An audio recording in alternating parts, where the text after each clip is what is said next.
Bonjour, aujourd'hui on va parler d'un sujet qui est vraiment important, c'est recevoir.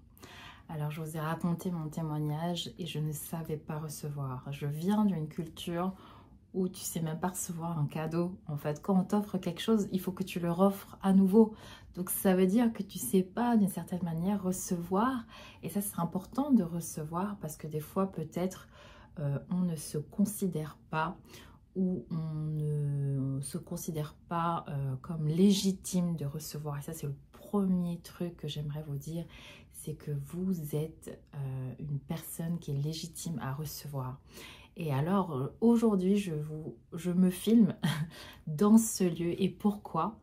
Parce que c'est un lieu de réception. Il m'arrive des fois de venir dans cette petite salle de bain, on va dire, et c'est ici que je me mets parfois pour recevoir. Et je sais qu'il est important pour nous d'avoir des lieux comme des lieux dédiés.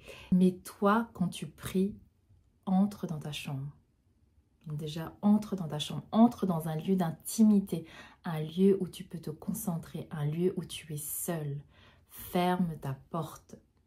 Donc ferme toutes les distractions, ferme toutes les choses qui peuvent être source d'encombrement et qui t'empêchent de venir auprès de Jésus.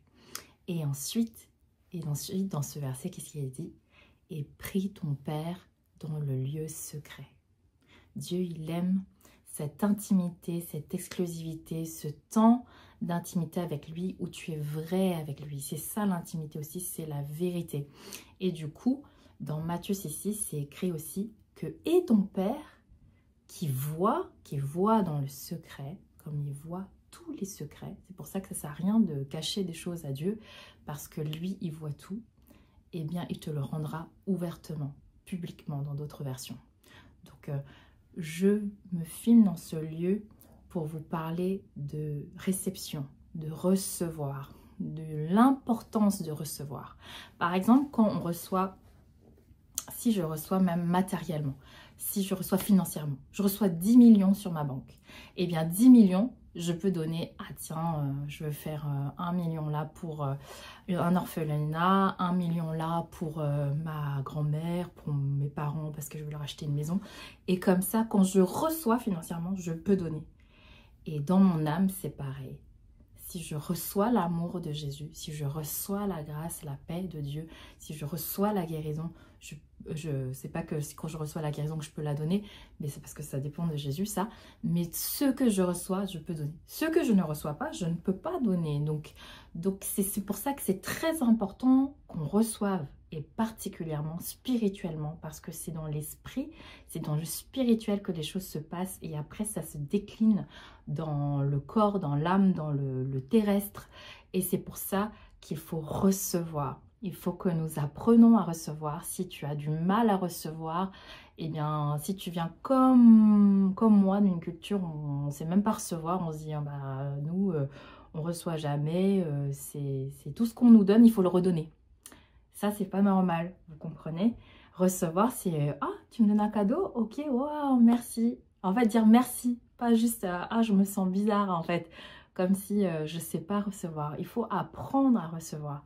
Et moi, mes premières questions, c'est que j'ai envie de vous demander comment vous recevez et où. Où est-ce que vous recevez? Est-ce qu'il y a des lieux où vous recevez? Est-ce qu'il y a chez des personnes vers qui vous vous tournez pour recevoir particulièrement parce que vous voyez, ah tiens, j'aimerais vraiment apprendre de cette personne parce qu'elle a reçu quelque chose de particulier et du coup, je veux recevoir de cette personne. Ou est-ce que aussi au niveau du temps, est-ce que je m'accorde un temps pour recevoir? Est-ce qu'il y a un moment où je reçois? Un moment où je ne suis pas là à donner, donner, donner, donner, donner. Il y a un pasteur il y avait un prédicateur qui avait donné cet exemple que tu ne peux pas en même temps boire et parler. Donc quand tu es en train de boire, quand tu es en train d'ingérer, quand tu es en train de te nourrir, quand tu es en train de prendre des nutriments, tu ne peux pas en même temps parler. Donc tu peux être en action. Donc si jamais tu t'arrêtes pour recevoir, c'est pas normal. Voilà.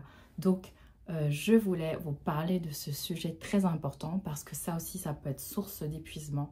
C'est qu'à aucun moment, tu reçois. Alors, la première question à se poser, c'est que reçois-tu? Parce que c'est ça qui est important. Si tu passes beaucoup de temps devant Netflix et que tu regardes, je sais pas, tu regardes plein de séries, j'ai rien contre les séries, ça détend, c'est cool.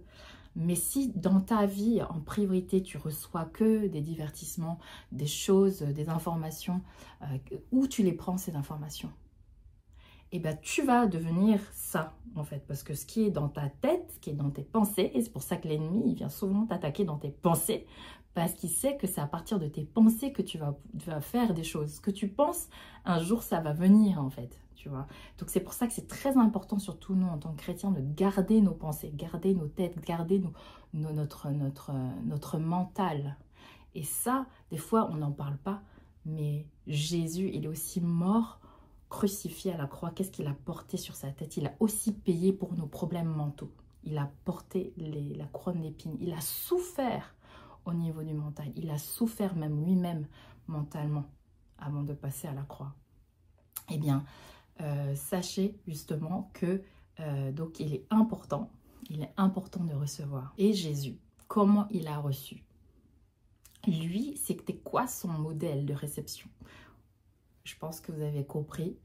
Jean chapitre 5 verset 19 dit « Le Fils ne peut rien faire de lui-même, sinon ce qu'il voit le Père accomplir, tout ce que le Père fait, le Fils aussi le fait pareillement. » Donc Jésus ne faisait rien sans le Père, c'est-à-dire que c'est pour ça que lui se retirait toujours, se retirait pour recevoir quelque chose de Dieu.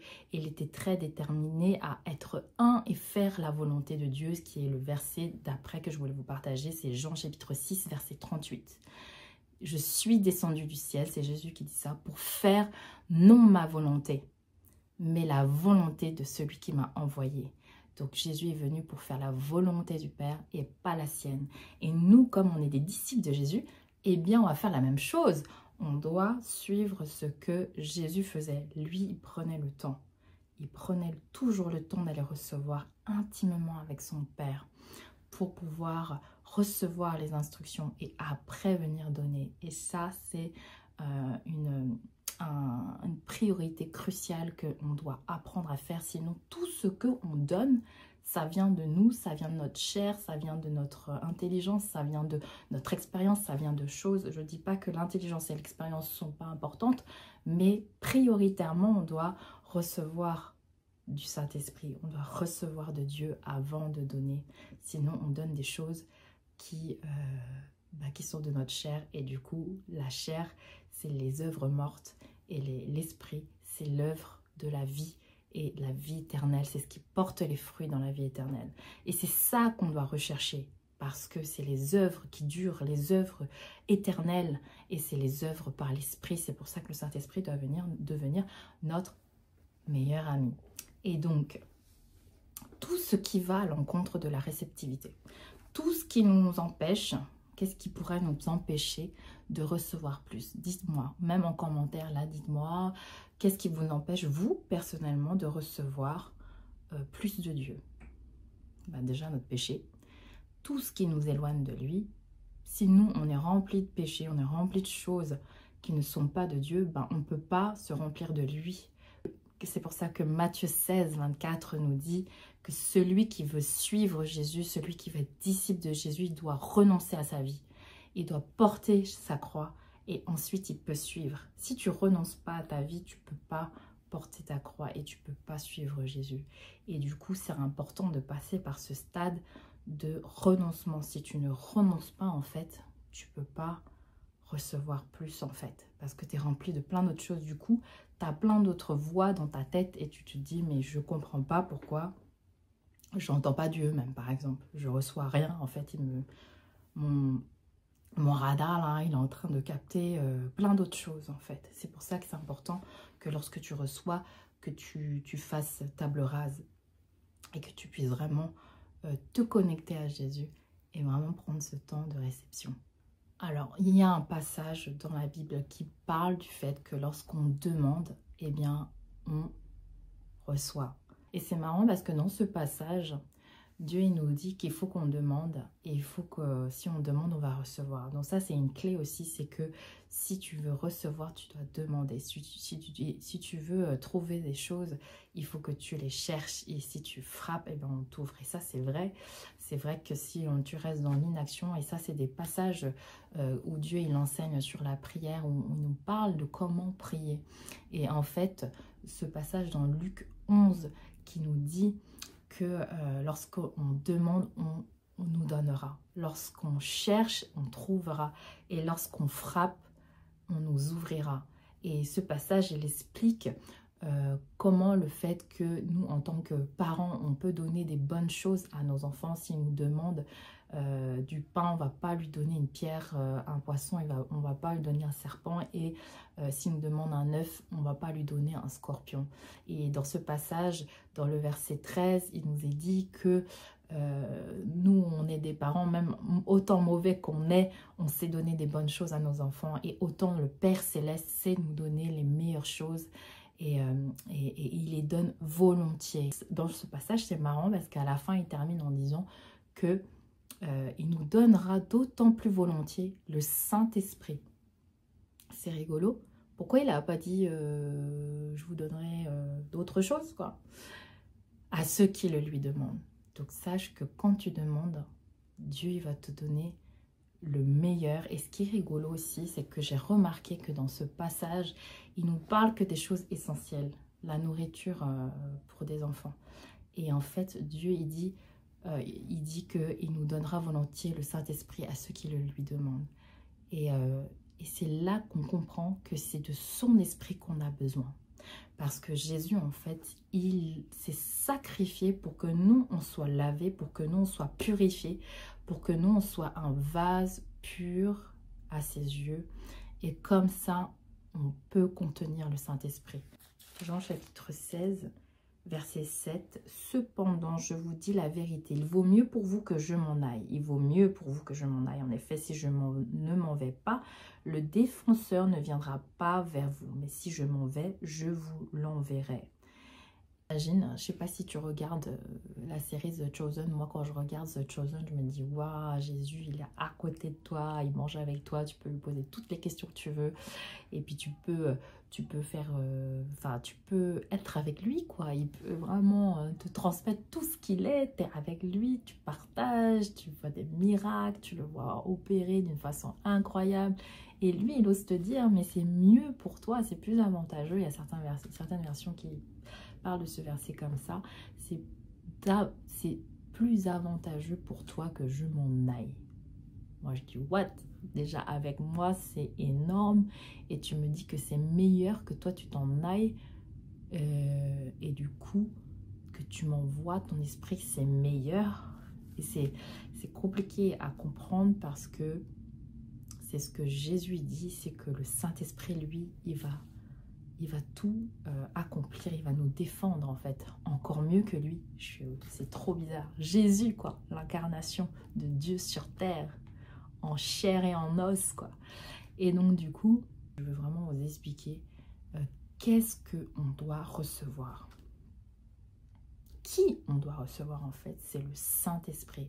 C'est ce que Jésus veut nous donner. C'est ce pourquoi il a été mort à la croix, pour que nous, on puisse être en capacité de recevoir Dieu en nous, Dieu qui est la vie. L'Esprit de Jésus, c'est le Saint-Esprit. C'est pour ça que là, j'aimerais vraiment qu'on se concentre sur qu'est-ce que le Saint-Esprit émane. Qu'est-ce qui se passe quand lui, il est là. Ok?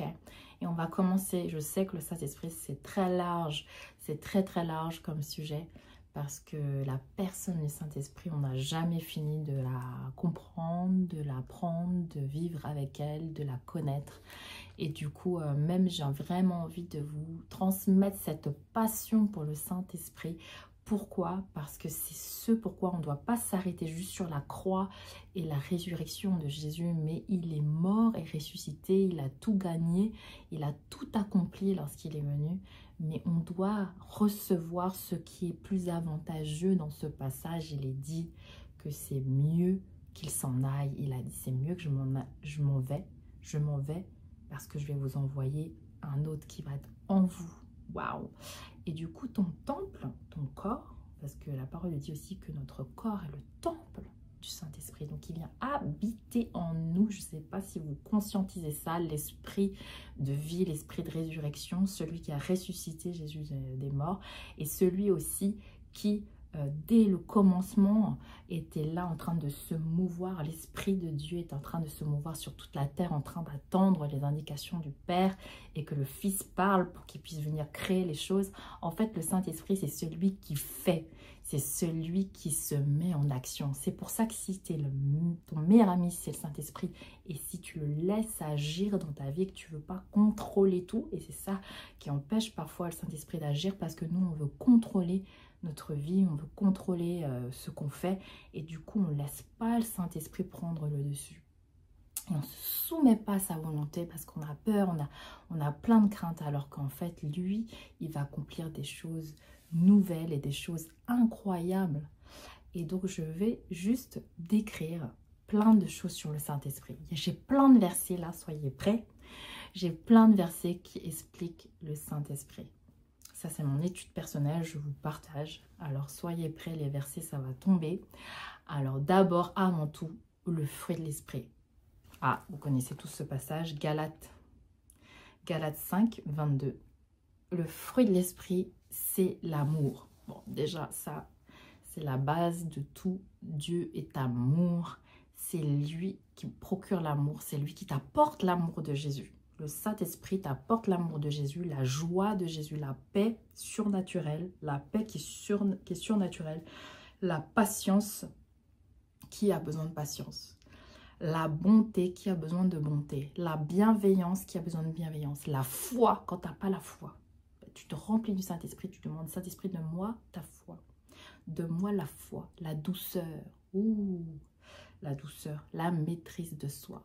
Bien, on en a bien besoin aussi. Eh bien, dis-toi que quand tu reçois le Saint-Esprit, tu reçois ça. Tu es censé manifester toutes ces choses. Si tu ne manifestes pas ça, c'est que c'est pas le Saint-Esprit, c'est autre chose. Mais en tout cas, quand le Saint-Esprit il est là, c'est le fruit qui se manifeste dans ta vie. Donc, sois beaucoup rempli de Saint-Esprit parce que tu as tout ça comme cadeau. C'est pas mal si tu veux recevoir. Si tu reçois le Saint-Esprit, tu reçois tout ça. Le rôle du Saint-Esprit. Alors, son rôle, dans Jean chapitre 16, verset 7, c'est ton consolateur. Il est celui qui console. Alors, quand tu as besoin d'être consolé, le Saint-Esprit, c'est son rôle de venir te consoler. C'est le consolateur, c'est son job. Son job, c'est de consoler ceux qui sont tristes, de consoler ceux qui ont besoin. Et donc, du coup, tu peux venir vers lui si tu as besoin de consolation. Deuxième chose que le Saint-Esprit fait. Alors, dans Jean chapitre 14, verset 15 à 18, il est ton aide. Qui a besoin d'être aidé ici? On a tous besoin d'aide. Et bien lui, c'est la meilleure aide que tu peux avoir parce que c'est Dieu. Mais en plus, il se manifeste en aide, en secours quand tu as un besoin. Le Saint-Esprit, il vient t'aider. Jean chapitre 14, verset 26. Il est ton enseignant. C'est celui qui t'enseigne. Il t'enseigne tout ce que tu dois savoir. Donc, tu peux dire vraiment, Saint-Esprit, apprends-moi, donne-moi les stratégies même pour mon travail, pour mon couple, pour ma famille. Je ne sais pas comment faire. Enseigne-moi comment je dois faire avec ce caractère d'adolescent. Mon enfant, il est devenu un adolescent, je ne sais pas comment gérer ça. Eh bien, quand tu demandes au Saint-Esprit, il t'enseigne. Il t'enseigne chaque chose. Il t'enseigne, même si tu passes ton bac, tu as besoin de bien réviser. Tu ne sais pas, tu ne comprends pas. Il peut te révéler des choses incroyables. Eh bien, parce qu'il est ton enseignant.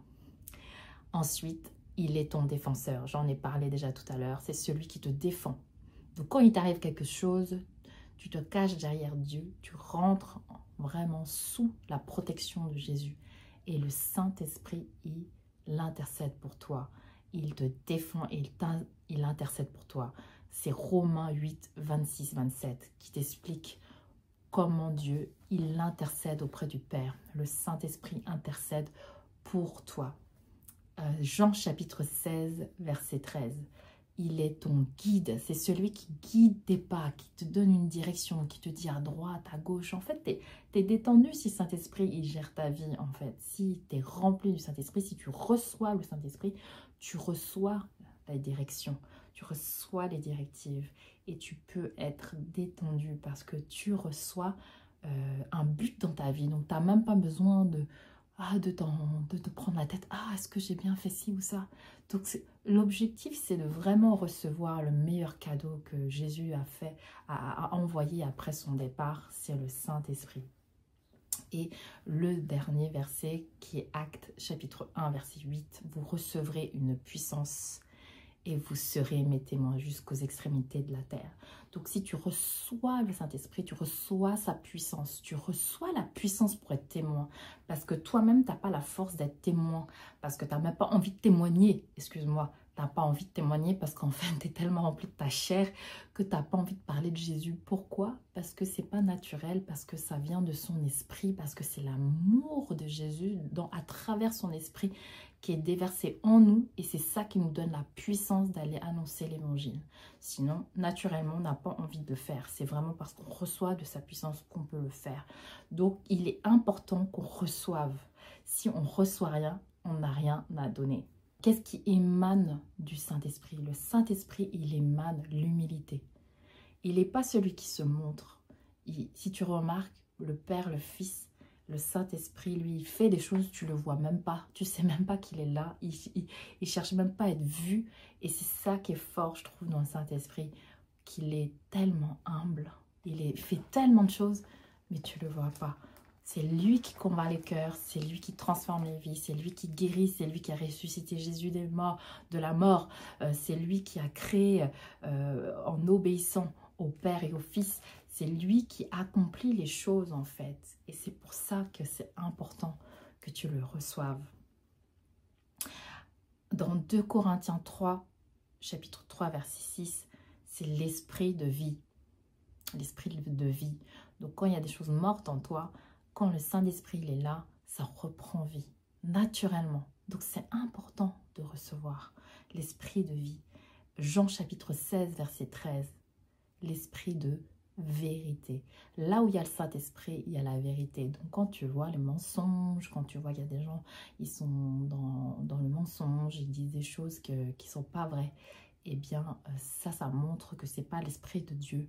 L'Esprit de Dieu, lui, c'est l'Esprit de vérité. Donc là où il y a le Saint-Esprit, c'est comme si naturellement la vérité, elle ressort. À un moment donné, ça remonte, il y a des choses vraies qui remontent. Je suis obligée d'être vraie avec toi. Je dois te demander, est-ce que je peux te parler? Est-ce que je peux te dire quelque chose sur mon cœur? Et en fait, j'avais juste un pressentiment de ça et tout. Ou alors, Dieu va te donner des images, des choses dans ton passé qui ont besoin d'être libérées. Il va te refaire voir la vérité pour que tu sois libre. Et ça, c'est le verset de 2 Corinthiens, chapitre 3, verset 17, qui dit qu'aussi, l'Esprit de Dieu, c'est l'esprit de liberté. Là où il y a l'Esprit de Dieu, il y a la liberté. Et c'est pour ça que là où toi, tu reçois le Saint-Esprit, eh bien, tu es libéré. Donc ça, c'est plusieurs passages qui expliquent le caractère, les valeurs, le fruit de l'Esprit. Et j'ai envie de vous partager aussi Ésaïe 11. Ésaïe 11 qui parle des 7 esprits de Dieu. L'esprit de l'Éternel reposera sur lui. Donc on parle de Jésus. Que l'esprit de sagesse et de discernement, l'esprit de conseil et de puissance. Si tu as besoin de sagesse, de discernement, c'est lui qui te les donne. Si tu as besoin de conseil et de puissance, c'est lui qui te les donne. Si tu as besoin de connaissance, c'est lui qui te le donne. Et de crainte de l'Éternel, ça, on l'a beaucoup perdu. On n'en craint plus Dieu, en fait. On ne craint pas que le jugement de Dieu. On ne craint pas ce qu'il veut. On ne craint pas ce qu'il nous demande. On ne craint plus Dieu. Pourquoi? Parce que son Esprit Saint, sa présence, elle n'est pas là. En fait, quand la présence de Dieu, elle est là, tu as naturellement la crainte de Dieu. Et c'est pour ça qu'il faut qu'on recherche d'être rempli de son Esprit. Ensuite, je voulais vous parler de les œuvres de l'Esprit. L'œuvre du Saint-Esprit dans Luc 4, 18, c'est « L'Esprit du Seigneur est sur moi, il m'a consacré, il m'a oint m'a consacré par onction pour annoncer la bonne nouvelle, guérir les malades et chasser les démons. Ça, c'est l'œuvre du Saint-Esprit par son onction. Et c'est pour ça que lorsque tu reçois le Saint-Esprit, son onction, tu peux faire les œuvres du Seigneur. Annoncer la parole, guérir les malades et chasser les démons. Et c'est ça que nous devons aussi rechercher à recevoir. Et la Bible nous parle du fait qu'on doit aspirer aux dons. Dans 1 Corinthiens 12, donc tout ce passage où il y a les dons spirituels qui sont développés et où le passage explique aussi comment on doit opérer dans l'ordre, dans les dons spirituels. Et bien ça, je ne vais pas le détailler parce que je suis persuadée que vous connaissez déjà les dons spirituels, mais je voulais insister sur la personne du Saint-Esprit et ce qu'il accomplit, ses caractères, son rôle et tout ce qu'il fait et comment il le fait. Et tous les bénéfices sont là. Et c'est pour ça que nous devons recevoir. Recevoir quoi? Recevoir qui? Le Saint-Esprit. C'est lui qui accomplit toutes ces choses-là. Et nous devons recevoir plus de lui. Nous particulièrement qui sommes son peuple et qui avons besoin d'avoir cette soif. C'est ça. Comment recevoir plus de lui? C'est demander. Demander. Vraiment renoncer à sa vie. Renoncer à sa vie. 2, demander. Et on recevra. Et 3, avoir soif de son esprit, avoir soif de lui. Pas pour avoir tous ces fruits-là, forcément, mais pour lui seul. Et après, il y a toutes ces choses qui vont nous accompagner. C'est pour ça que c'est comme des merveilleux cadeaux que Dieu veut nous donner. Mais nous, on n'est même pas conscient et on est pris par plein d'autres choses parce qu'on est diverti par le monde, par notre travail, par plein de choses, par nos tracas même, on est divertis, alors qu'en fait, Dieu, il a plein de solutions pour nous et il nous a déjà envoyé les solutions. C'est son esprit et je veux prier pour toi, que tu reçoives là où tu es, le Saint-Esprit, comme la parole de Dieu le dit dans Luc 11, que lorsqu'on demande, on reçoit, parce que Dieu, le Père, est un bon Père et qui va donner des bonnes choses pour nous. Et le Saint-Esprit est essentiel pour nous parce que nous avons besoin de sa vie pour pouvoir être régénéré, transformé, guéri, libéré. Et je prie que tu reçoives là où tu es, chez toi, lorsque tu me regardes et tu m'écoutes là actuellement, le Saint-Esprit pour que tu sois rechargé par sa puissance et son amour, que tous tes besoins soient remplis et couverts par sa présence maintenant. Je prie qu'il vienne te visiter, qu'il vienne vraiment remplir ton cœur de conviction que tu as un besoin essentiel de le connaître, lui, le seul vrai Dieu, Père, Fils et Saint-Esprit. Il ne jamais couper les trois ou couper de se dire « Ah, moi c'est la parole et c'est pas l'esprit et c'est l'esprit et c'est pas la parole ». Non, pourquoi on va séparer les deux? Dieu, il est un, il est uni. Ce qu'il dit dans sa parole, il va l'accomplir par son esprit. Donc on ne peut pas séparer un Dieu qui est uni. Et Saint-Esprit, je veux te reconnaître dans ma vie. Je ne veux plus te mettre de côté. Je ne veux plus te minimiser.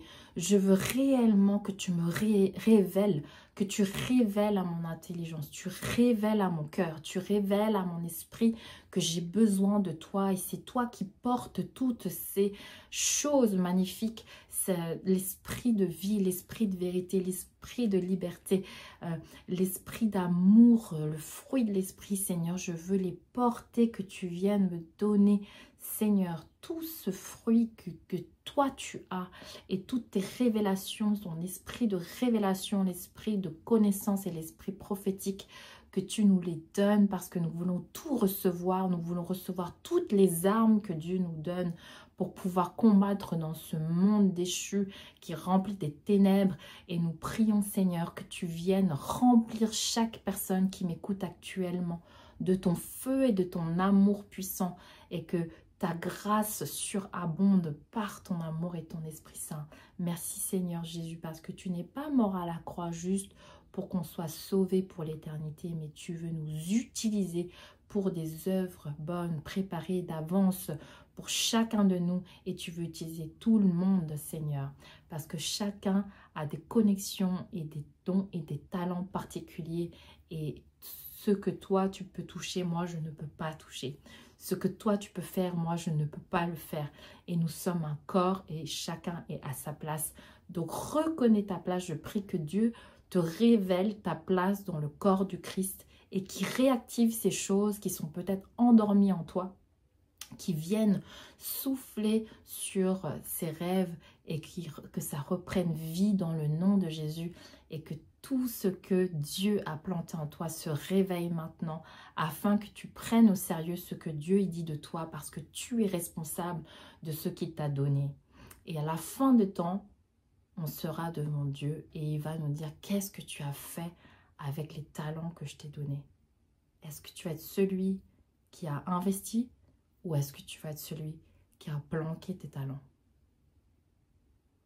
Moi, j'ai fait cette prière. J'ai dit, Seigneur, je ne veux plus rien cacher.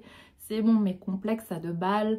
J'ai dit, Seigneur, vraiment, tout ce que j'ai, tout ce que tu m'as donné, je vais arrêter de faire genre, ah, mais non, je joue au piano. Ah, je pianote, quoi. Non, mais arrête, ça fait 15 ans que tu joues. Reconnais que tu sais jouer au piano. Ouh! Reconnais les dons, les talents, reconnais les merveilleux cadeaux que Dieu t'a donnés. Oui, peut-être tu as besoin de les travailler, tu as besoin de travailler dessus. Bien sûr, ça ne va pas te tomber dessus tout seul. Dieu te donne un talent, il faut que tu le tailles, il faut que tu le travailles, il faut que tu le prennes au sérieux, il faut que tu pries dessus, il faut que tu te formes même. Prends des formations pour exceller dans ce que Dieu t'a donné. Mais tu vas devoir rendre des comptes à la fin. Et nous sommes vers la fin parce qu'il y a beaucoup de signes qui sont en train de ressortir.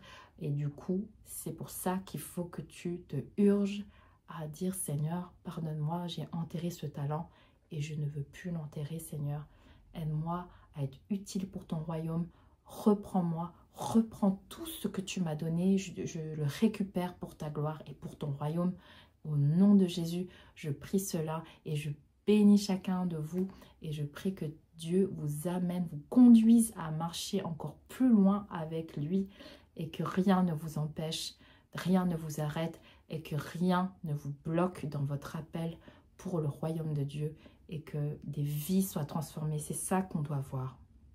Ce n'est pas « Ah, je veux me mettre en avant, je veux faire des choses pour Dieu et c'est trop cool ». C'est que derrière, il y a des vies.